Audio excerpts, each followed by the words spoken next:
Hello, everyone, and welcome to another episode of the Cloud Architects Podcast. Today is a really special episode. I have the wonderful Mr. Nicholas Black. Hello, Warren, and this episode is more special than one may surmise because we don't have our favorite Antipodean Chris with us. We actually have a stand-in Brit who has renounced his role as Colonial Oppressor because he no longer identifies as such as an English person, but today is going to be guiding us in the role of AI as well as what data has to do with it. So welcome as honorary co-host, Philip. Well, hello, and thank you very much for that very warm introduction. And I've handed my passport and everything now, so it's all good. Joining me today from my colleagues in my sister technology within Progress, Data Direct, is Todd Wright, and Todd is going to speak to us all about the role of data accessibility and connectivity within AI, how important that is going to be, and hopefully we'll be able to illustrate that throughout this call. But Todd, over to you. Hi, everyone. Todd Wright, based out of our United States location. Actually located on the coast of North Carolina. I've been with Data Direct for a while now, and look forward to speaking to everyone on the panel here.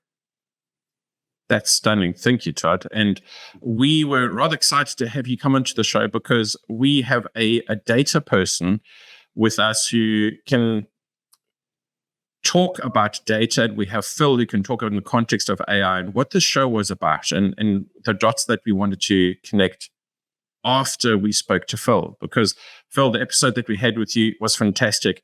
And the reason why it was fantastic for me is that I got to learn a lot of the basics about AI under the hood. And we talked about how we can put large language models together. And he said, but wait, there's more. And we said, okay, that's fantastic. And then he intimated that, well, all of this stuff is great, but how do we do this stuff without data? And then there's data in context. And then all of a sudden it got really muddled really quickly in my brain because I had to worry about things like how old is my data and how relevant is my data? And what do you mean I can't just feed any kind of data to AI and it'll figure it out? What's up with that? Yeah, so this is the thing. I think people are realizing now that the generative AI models that came out last year, the ChatGPTs, the Anthropics, with Claude and Bing's Copilot, things like that. They're a general model. They were built on general data, general information. But if you started asking specifics, especially business sensitive specifics, where it requires really kind of access to almost proprietary or private data, they really struggle with those answers. And well, guess what? Every enterprise organization in the world has their own private proprietary data. And this data hasn't been accessible to AI for training. And so you are going to get hallucinations. You're going to get inaccuracies. You're going to get straight up, this is just plainly wrong. And that's where we talked last time about RAG-based solutions and semantically linking your own private data and then pushing it towards the Gen AIs. Now, it is a bit of a race at the moment, and there's a race in two parts. The race is, one, how can I get access to this data? How can I access this private data so I can train my models to be better?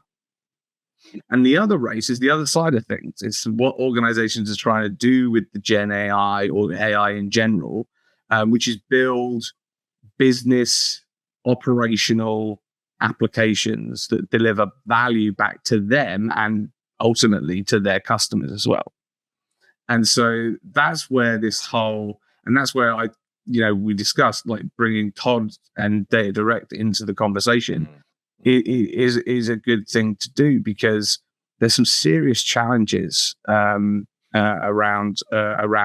this coming up on the horizon. for enterprise organizations. So I think it should be a good conversation. And then you've got security on top of that, right? Yeah. Because something that, and I know, we've been discussing this for some time now, this specific episode, right? And the way that the large language models and the data inside an organization and how they can work together, right? But they have to, you always need the data first. And that I think is what's scaring people the most also about large language models, right? Is because, some people, they're throwing all of their data at this thing and it's costing them a lot of money as well. So never mind the hallucinations, they're waking up to this bill that's just like thousands and thousands of dollars and they've got zero value out of it. And then also at the same token, they're asking these questions and they're like, but how can you guarantee that this data is secure? Yeah. I mean, because everybody's got this fancy idea now, right? Everybody wants to create the next best product with the next best thing. And so when Todd said, initially when I was connecting the dots when we were talking via email on this one, right? It was just like this light bulb went off in my brain. And it was like, how do you actually get that data source right? I mean, where do you even start? I mean, it's like me starting a conversation with ChatGPT. I've got this massive idea in my brain. I want to build an app.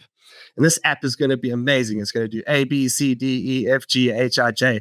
And then it's like, hey, ChatGPT, what do I write it in? So that there was the challenge that people found last year. That sort of, well, I could just ask ChatGPT. I mean, they can do the thing. It can make the thing. Yeah. But what was missing was that proprietary data. Yeah. And the enterprise governance and controls that go along with giving that data, quote unquote, away to a third party. Yeah. And how do you RBAC or role-based access control an LLM? Well, that's where you have to have something prior to the LLM going. LLMs aren't going to do that for you. You have to have some sort of data platform technology that will control the flow of data to and from an LLM. There's a good example at the moment. OpenAI are being sued because they're giving false information about individuals, right? Now you can control that. An enterprise organization with the right access and query-based controls could say, well, that contains PII. So I don't even want to see that in the prompt back. You just put it in between the AI and the prompt. So that when it comes back, that response comes back, it won't deliver you the PII. So you could get around it like that. But it is having that tool that allows you to, one, have that role-based access, like you were talking about, like this individual shouldn't be seeing this information, let alone a third party seeing this information. But also, importantly, query-based access. And this is kind of role-based, but for the query side of things. So if you say, I want to search for this specific type of data, if that comes into play, then don't send that. Or send all of it. I wouldn't want to share that information. We had a customer during the bad years, the COVID ones, want to help with research and development of vaccines and cures and treatments and so on. And they wanted to help. They had a corpus of information. And so they did a query-based search, query-based access search, which basically meant if you search for COVID, it will deliver everything to you, regardless of whether you're signed up to this or not. We want to get this information out there. So it didn't require a role. It was a query-based one. But those controls need to be in place for AI as well, especially for people giving away their private data. I wanted to ask Todd, this sounds like this is very complicated and hard to do. What this really reminds me of, and to step back a few years, what this really reminds me of is what a lot of organizations were going through for GDPR. I know this is completely different use case. GDPR was all about being compliant with all the rules and regulations within the EU and what they wanted to entail with that. But what reminds me the most about it is organizations before I know this could be a strange thing coming from someone that works at a software company, but organizations really need to take a step back and figure out their data governance, their people and processes, and who's going to be involved, what they need, what access to data they need, and to whom. And really, that needs to be business focus, IT focus, legal focus. As Philip mentioned, there was some issues with people being sued, and really have that in place and have all your ducks in a row, so to speak, before you really investigate the software. And one thing that really gave me pause is every year, Data Direct through Progress, we do a survey of organizations and their data programs. And what was really surprising and disturbing was around 14% of organizations had any confidence whatsoever that they knew all the data, all the available data sources that were available within their organization. And to make it even those were probably the honest ones. Yes, exactly. And to make it even scarier, even the organizations that had understanding of their data sources, it was less than 20% felt that they had any ability whatsoever to know how to access those data sources. So yeah, while data is important and getting to the data is important, you also need to know, the steps involved, the people and processes, and should Philip have access to this data? Should Nicholas have access to this data, and so forth? So just going back, it just seems like GDPR all over again. And the organizations that were most successful were the ones that focused on all the people within their organization first. Philip, do you have any thoughts on that? Or yeah, I think you touched on it. I posted the other day about some research that I read about the will we run out of data for these large language models? Because at the moment, the best way to train it, and they don't see any downside in this when researchers do it, is just give the thing more data. It will be better. Yeah, it'll be more intelligent. It'll be able to do this. It'll be able to do that. The problem with that is that we only have so much quote unquote usable data that's fit for AI. So even before we start talking about whether it's in the enterprise or not, we only have so much of this usable data. And when they say usable, they really mean like peer-reviewed research papers that are in plain text, that are easily accessible to the machine, that can be read and can be digested by the AI, and they can learn on them. And they reckon that we're going to run out of that by 2026, 27. So there's a very short window at the moment for people to improve these models. Now, if organizations, like Todd said, only 14% know where all of their data is, only 20% are able to access that data, then they've got some real challenges there, because it is a race, and there will be people left behind. And so having the right access to data, having the right repositories that are able to take that data in whatever shape it might be, and then harmonize that data, pass it through the governance and controls that you need, that are not, they're human-led controls, but at a machine scale, is going to be really important to organizations to solve some of these challenges, to be able to access this data. And so, like I say, I think the challenge that Todd speaks to is one key part of that will be accessing your own data, but also then being able to then, in an agile manner, take in new forms of data as and when they come through. This is much, much worse than we thought. And I'll just bracket that, because we've been told for the last few years, particularly when it comes to data visualization and decision-making in business, that data is the new oil. And you've just stated that, one, we're running out of oil. And number two, we don't know where to find any new oil. So where do we go with that? Do we become adults? Actually. Well, and part of it is because if you think about how hard it is to switch on Copilot onto an M365 tenant without any governance in place, it's like, why can Nick read Todd's payslip and he's not in HR, right? Because that data governance isn't there. And now we're looking at enterprise data, and it's like, well, I can see what Todd bought for the last 18 years, and that's a strange address.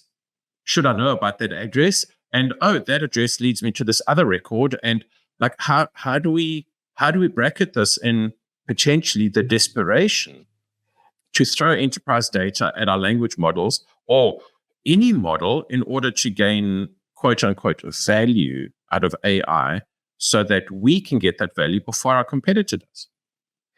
Yeah, it comes down to, in my opinion, at least anyway, is linking data with governance and harmonization rules and connectivity rules at source. So the way that, I'll just use our technology as an example. We create an envelope around the data.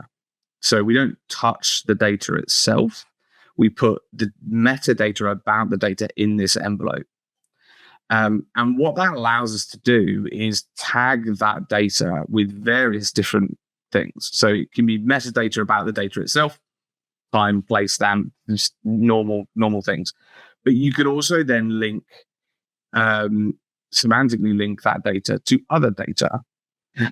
What it means is you have a more intelligent, smart, some people call smarter data, smarter content, that enables you to make it, one, extensible, so it is, can connect to lots of different systems, but two, it enables you to apply more governance and controls to that data.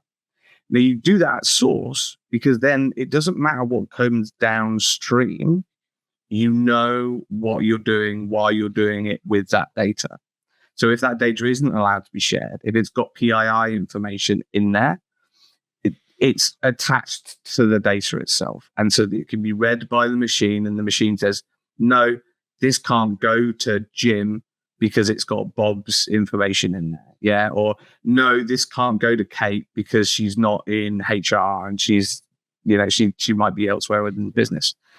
That's where I see it. That's where I see businesses being able to then have those controls in place, but also leverage that data in new and better ways. The great thing about then Todd's side of the business is that you can then get access to so much more data. You can connect. Yeah, I was actually thinking about that myself. So I was looking at Todd's LinkedIn a little while back, and I noticed, obviously there's a whole bunch of stuff around the software service stuff. Okay. And that specifically is quite intriguing to me because every software as a service vendor also has some sort of or they want to jump on the bandwagon as far as LLMs concerned, but it's technically only that piece of data that they have, right? So there was a blog that you linked there, Todd, around, data direct doing the connectivity between the SaaS applications. Like you could connect to Salesforce or you could connect to Jira, right? So if we have to look at like a software company, for instance, right? So like a software company, we take a software company that develops applications for a living, right? Their Jira is their data, right? Technically. So they've got this Confluence Cloud, Jira Cloud type thing from Atlassian. Okay, that's the data that they want to look at, right? But they also, like, let's say Atlassian's LLMs dumb. I mean, I don't know if they are. I apologize if they are. I'm not sure. Like, so like a disclaimer button we can put there next. Anyways, my question to Todd is, like, if we start connecting all of these different places together, like, where does it go? Like, I mean, what are we going to, how do you decide what it is that you want out of, let's say, Jira, and then what you want out of Salesforce or even Dynamics 365, put it in a place, like some sort of database. I'm not a data guy.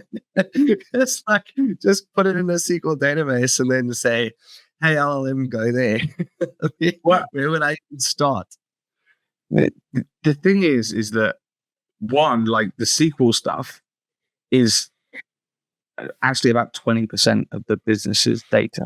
So we need to make sure we definitely have some sort of multi-model stuff. And actually that research goes on to mention, which is already happening at the moment, where they're going to extract data from the voices of people as they're talking on podcasts. And things like that, because there's so much more data being spoken than there is being written.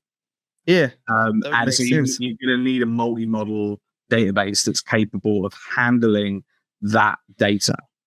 But also, it's about knowing the data. And so it's about having data in context. So your data exists in your world, and you call it certain things. It might be you call customer CUS or CN or something like that. Well, that's not what somebody else calls it. It might not be something that one of your other systems calls it. They might call it cust. Yeah. And so you need to know about the data, and you need to know about the language used to describe the data. Yeah. So you need to know the taxonomies and ontologies of your data.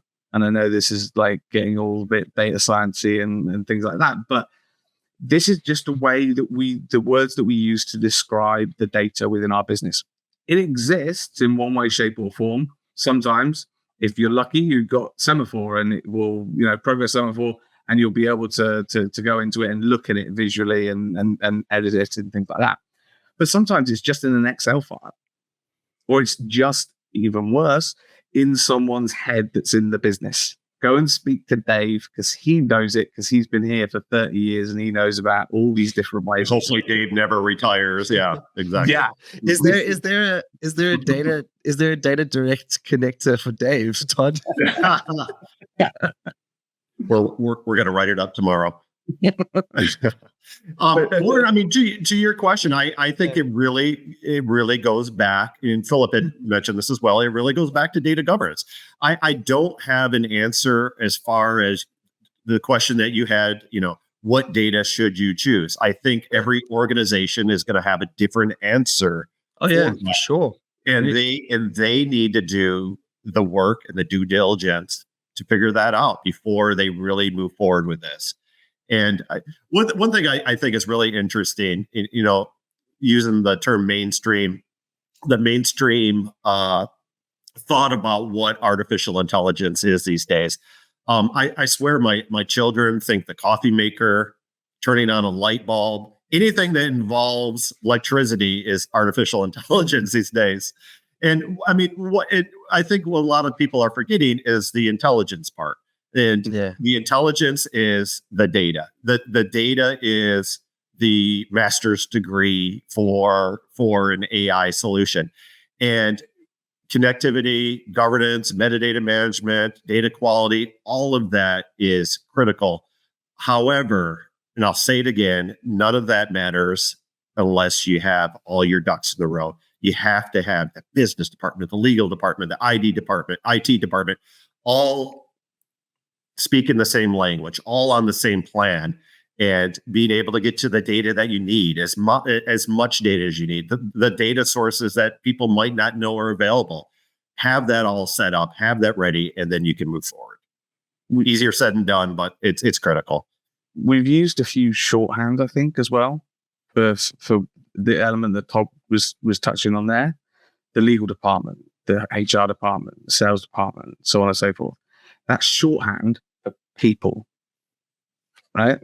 It's the people in those organizations. It is the human being that will ultimately look at the data initially to be able to classify it, to extract the facts that are within that data, to make the decisions on where that data will go.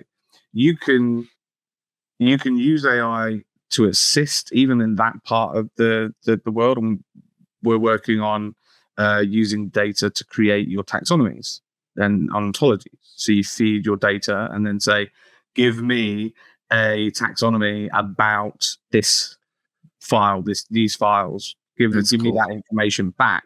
And so then it comes in Sparkle. You say, look, do it in Sparkle, comes back as a Sparkle thing, or whatever language it needs to be. And then we can then use that to have a human look at it and go, yeah, that's right. No, that's slightly wrong. Change it to this. But you can accelerate the process of learning about your data. But again, it comes back to having that human in the loop, as we call it. Is that human being at the moment is still going to be you're going to get the best AI system with a human in the loop at the moment. I'm not saying that taxonomies have always been tough for me. Hey, Nick, I was always allergic to the word taxonomy. I'm so glad that we've got an adult on the call like Todd who can actually, I'm going to throw every ontology thing that I'm worried about, because frankly, I don't think our customers know where to start. And Todd, you say that we need these things, and I'm not disputing that we do. But where do we start? Yeah. There needs to be an executive champion that really puts everyone together. It can't be one person from a legal department. It can't be one person from the IT department. There needs to be someone with enough pull to really get everyone together and have it as a program base as opposed to a project base. And what program based means is it's got to be long term. It's not going to be something that we work on for 3 months and forget about it and hope for the best.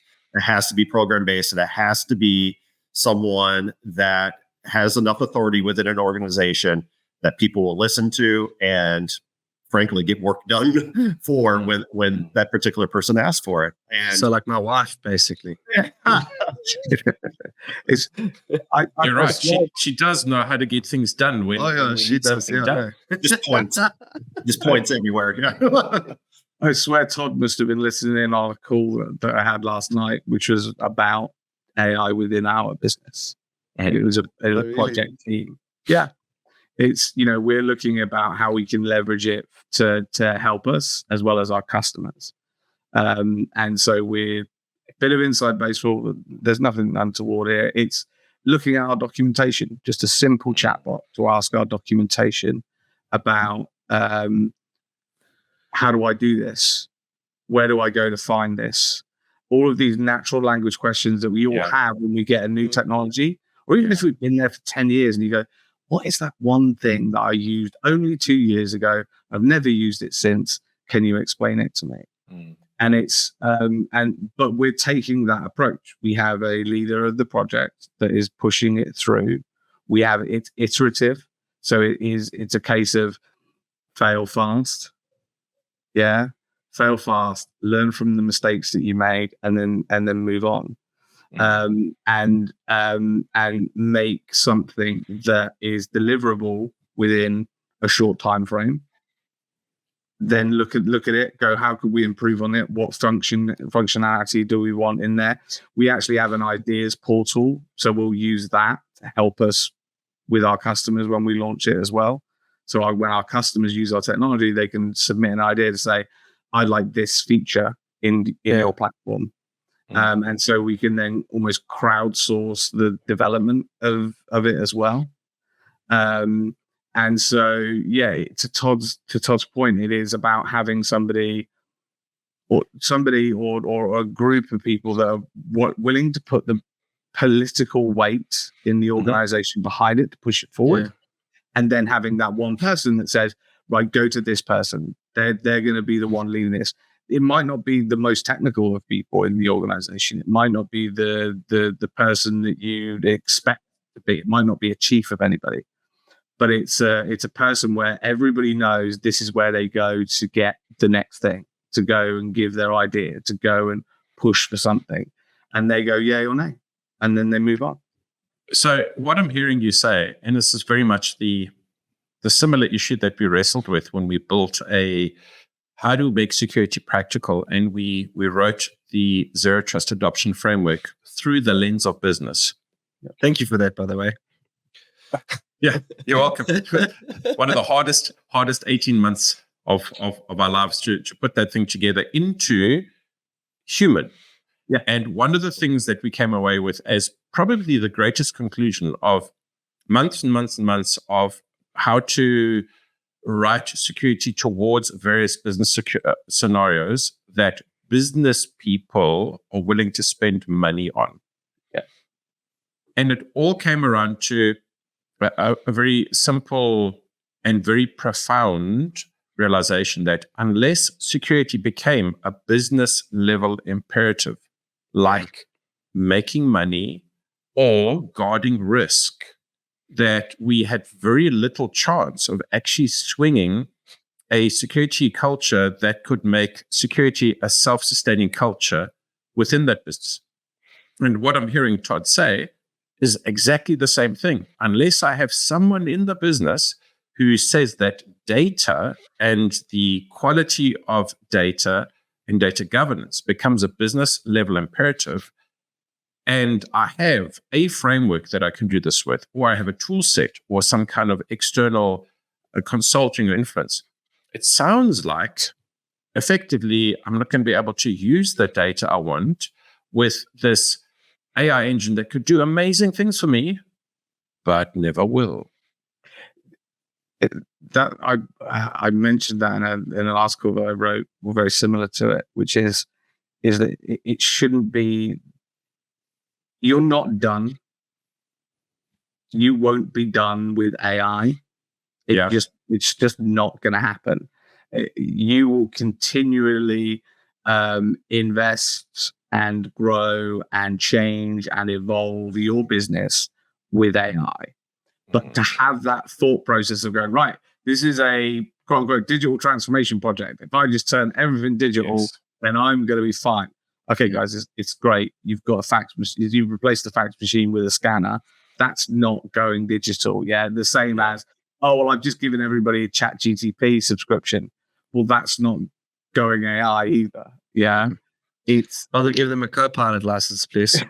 Yeah, but this is the thing. Like, you can do that. You can give everybody a Copilot license, but unless it's like a foundational element of, like you were saying, like, oh, I'm making money, I'm keeping someone out of prison, I'm making new money. Yeah.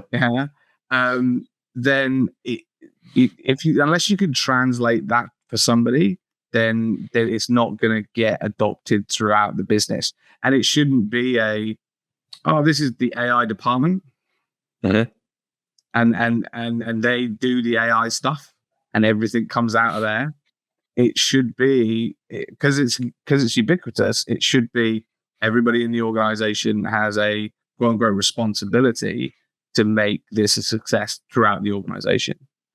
We have the leadership team and we have the person that's pushing this, but this is the culture that we're going to adopt now so that we can make this successful and change as quickly as we're probably going to need to as an organization, so that we are fit for an AI-based world. And Philip, you made a good point too. I know this may seem very minor, but you used the word program several times, and that's important because if you want to have a long-term mindset, you really need to start from the beginning. It has to be a program. This is not a project-based thing with an end date.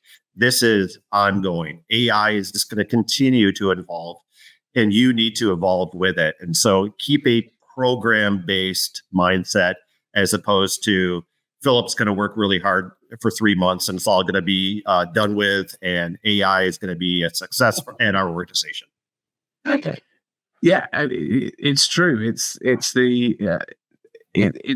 a mind share / shift that our industry is going through, and ultimately our culture as well. We were already seeing AI generated art and videos and so on and so forth. And so it has to pervade throughout the business, and you have to then put the time and energy within the organization to do that. And I think by doing that, you're going to address some of these challenges that we've talked about today. You're going to be looking at your data in more detail. You're going to look at data as not just this thing that just gets passed through as ones and zeros, but actually it's in the context of your business. It's in the context of your area of expertise. It has a human intelligence filter over it, so that when you go and put it to your AI, that AI has the best data. Yeah, it has the very best information to make the decisions you need in order to make your AI application successful. But I want to take a one step back though. And I think, Todd, okay, you've probably got experience in this area, because I want to get a little bit controversial. So let's take it back. I always have to have one of these, man. So let's take it back a couple of years, man, like 6, 7, maybe. Okay, we'll push it and say even 10, right? When there was this thing that came out called Power BI, okay? Or BI in general. Like business intelligence and analytics. Okay, so let's say, and now I'm just like talking here. You can tell me if I'm wrong. So let's say somebody had a product, let's say like Data Direct, and they'd already done this stuff so that they could get business intelligence, so that they could get analytics, so that they could get Power BI dashboard reports. Essentially, all we're doing with an LLM is surfacing it in a dashboard that can talk to me, right? So, are we not saying that, like, if some dude went and was clever enough, or some CEO was clever enough to implement like a Data Direct or something, and clean up his data for BI 10 years ago, he technically doesn't actually have this problem, right? In part. I mean, like, they're probably sitting there and saying, well, like, I can laugh now because I'm using the exact same data that I use for my reporting, and so that I can get, so like Elon Musk, he's like, okay, well, I sit at my Tesla factory and I monitor exactly how long it takes for them to screw the screws in. And I know that when it's got 675 screws in a Tesla, if they screw them at this much, this is how long it's going to take. And if I have 100 less screws, I'm taking this less time. He had the BI to do it back then. Now all he's doing is he's asking the intelligence a question. So in part, yes. And we have customers in another area of business that have a step up versus others. So they have made their data, their unstructured data, because BI is in the main structured information, rows and columns. It's nicely in the table, and so that's fine. But you still have that unstructured iceberg that's underneath the business. Yeah. Now, some of our customers are ahead of the curve, and they have all of their data in XML, which is a machine readable format. So, okay, you can pass that to the AI. Some of a subset of those customers have semantically linked their content, so that they have the context, the meaning, and insight that we've talked about, adding that data to the envelope of the data itself. And so they are a step again ahead of other people. But it's only in kind of pockets within businesses, and it's not ubiquitous. And so they can definitely take some of the learning that they had during those BI projects and also take that mindset of, okay, let's get down to the data. Let's go and find that data. Let's surface it. Let's bring it together under one umbrella, whether you want to call it a data platform, data lake, data warehouse, whatever it is that you call it, you have it there, it's accessible. There's going to be different ways in which you want to surface it up. But yeah, they've got a head up. They've got a leg up. But there's only, like I say, it's a small subset of people that have got that. And it doesn't necessarily shift to the whole organization. You use Tesla as an example. Yes. Okay. You could use Amazon as an example. Yeah. I was seeing them doing stuff 10, 15 years ago that would make retailers' eyes pop out of their heads today. Yeah. But that's not the vast majority of businesses out there. No, it's not. Yeah, exactly. And so that's why it's so important to get this message out there, to have these conversations with people, to look at the whole tech stack from the data connectivity and accessibility point of view, from the data platform right through to the LLM and then back again, because it's going to be a seismic shift for some organizations, certainly. Do you notice that, this will be my last question, I guess, but I mean, both of you being in different sides of the business, like, Todd, you were at Big Data London or something. I did see that. Yeah. Do you find that different companies from different regions are different, are further along than others? So do you find that there's also, and because I remember when me and Nick, we used to do work in Hong Kong quite a lot, and you could almost see a company's attitude towards their data being influenced by culture. Hey, Tom, have you noticed that? Have you guys noticed that sometimes a company's influence on their data is sometimes cultural, based on the regional? Oh, based company culture or region culture? Region culture. Region, yeah. I have to say, Big Data London was very eye-opening for me. There were thousands of people there and hundreds of vendors that presented there and had booths there. And one thing that I noticed over and over again, regardless of accent from where someone might be or originally from, there was a lot of people that were, I would call it, in the confusion stage right now. How do we even start this thing? Why is every vendor saying the same thing? What do we make out of? I just walked by 20 vendors booths and they're all saying the exact same thing. How do I even make any sense out of all of this? So that was the first thing that I noticed, and it really comes back. I hate to bring it up again, but it really comes down to each organization's internal processes and having the right people involved. As far as regional, I have to say I haven't really noticed that, but that's super interesting, and I'll definitely keep an eye out for that, because that's I'd like to. Yeah, I'd like to get your input on that. Yeah. I've probably had a couple of instances where I've seen it happen. So GDPR was one. Yeah. So you suddenly had this worldwide divide of you're either in Europe or you're not, and you had progressive companies outside of Europe go, yeah, but this is going to happen eventually to us. Exactly. So we need to follow them quickly in order to get ahead of the curve. And I saw that. I had conversations with customers about that. There were still laggards. Don't get me wrong. There's still laggards in the EU itself. Yeah. Probably right next to the blooming building that it was signed. No, we'll just keep quiet about those ones. Yeah. But there was definitely that. The more recent one was of a new banking standard, the ISO 20002. I'm probably murdering that. There was a lot of zeros and a lot of twos. Another one.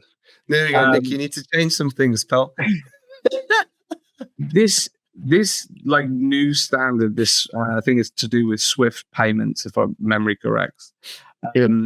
But I've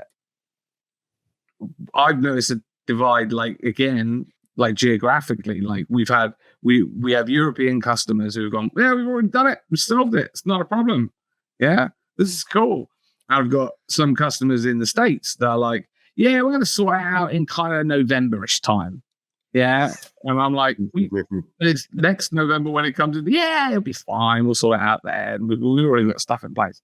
So there's a definite like divide sometimes in terms of how businesses look at these things and see whether or not like they're going to take advantage of the quote unquote hype.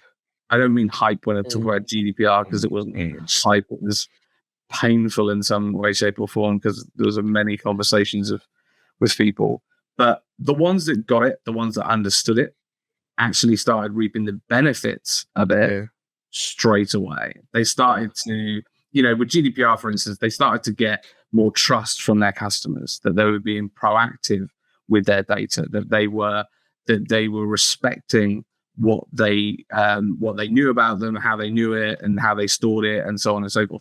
But again, you see a lot of that comes back to what we were talking about: know your data, know where it is, know all about it, know where, all of that same thing.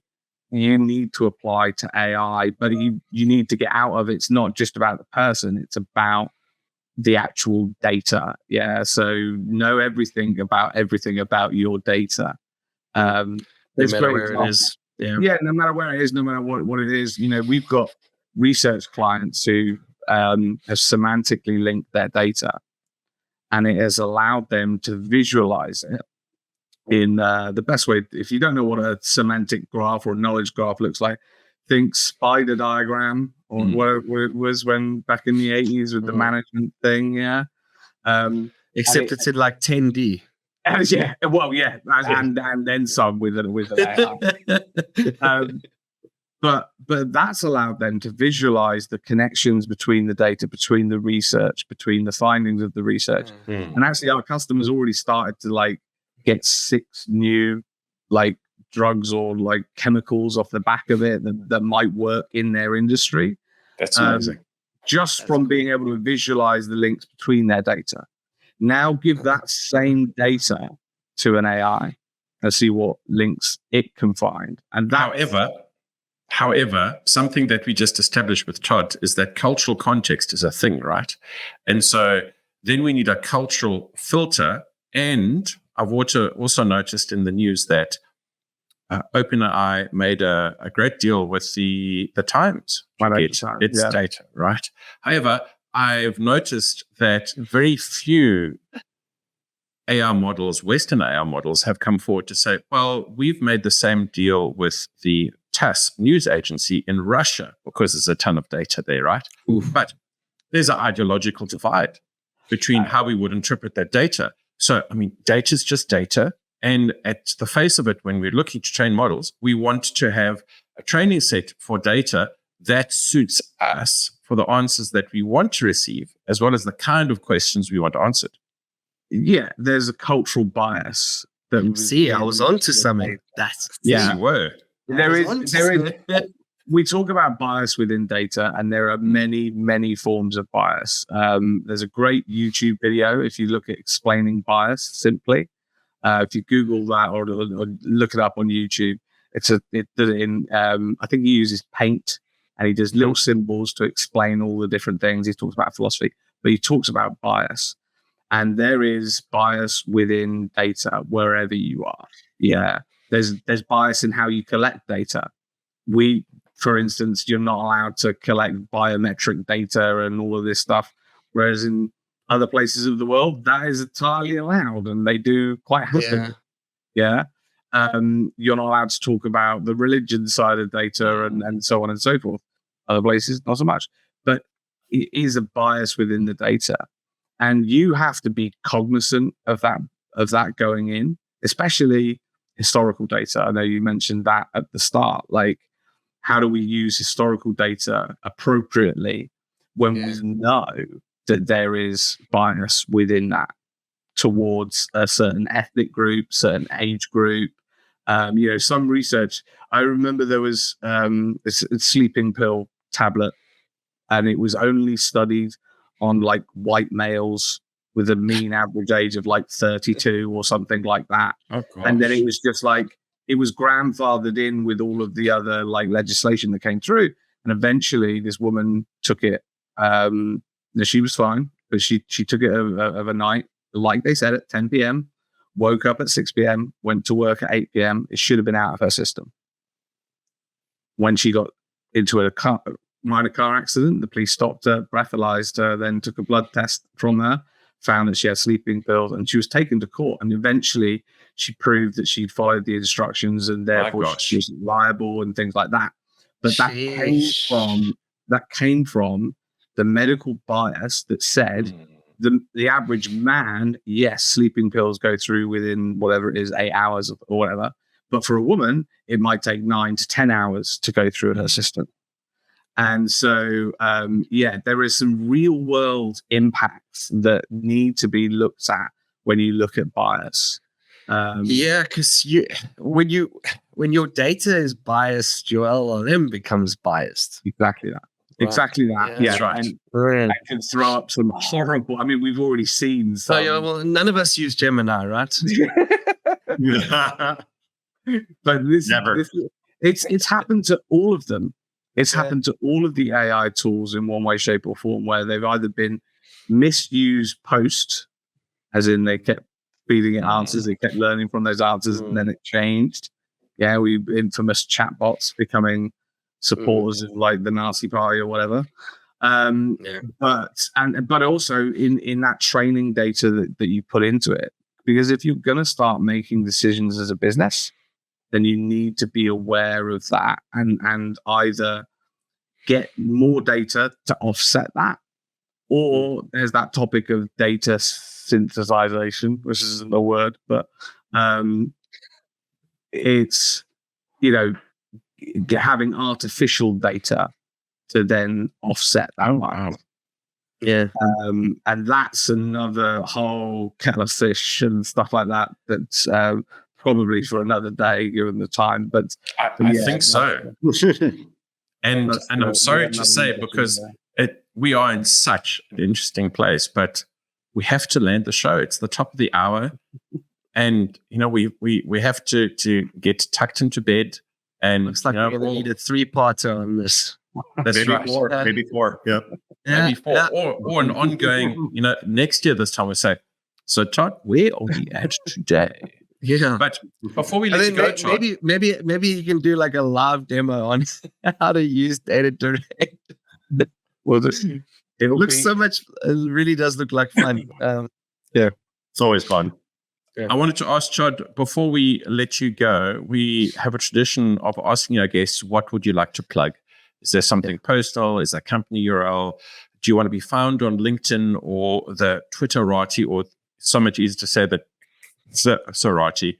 So how would you like to be found, or what would you like to plug?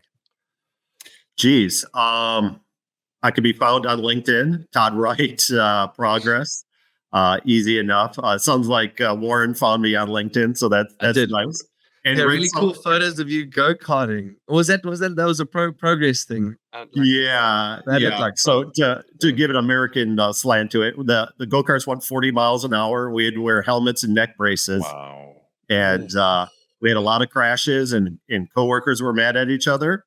I'm not sure how team building it was, but I had a great time. But as far as a plug, visit the Data Direct page. We have a lot of materials on there about what other organizations are doing with their data access and connectivity issues. Another cool thing is we have trials. So if you don't want to talk to someone like me, trial our software and see for yourself and what some of the advantages can be for your organization. I'll leave it at that. I don't want to be too product focused, but LinkedIn, easy to find. I need more friends on there, so please look me up and check out our webpage. We have lots of resources. So that's fantastic. I want to thank everyone for today's show. It's been amazing. Warren, always amazing to have you on the show. Philip, it was stunning to have you as our co-host. And of course, Todd, thank you so much. Thank you so much. It's not for much. Thank you so much for being on the show with I'll us. speak either one. Thank you. Cheers, guys. Thank you very much. Cheers, everybody. Let's speak again. See ya. Bye.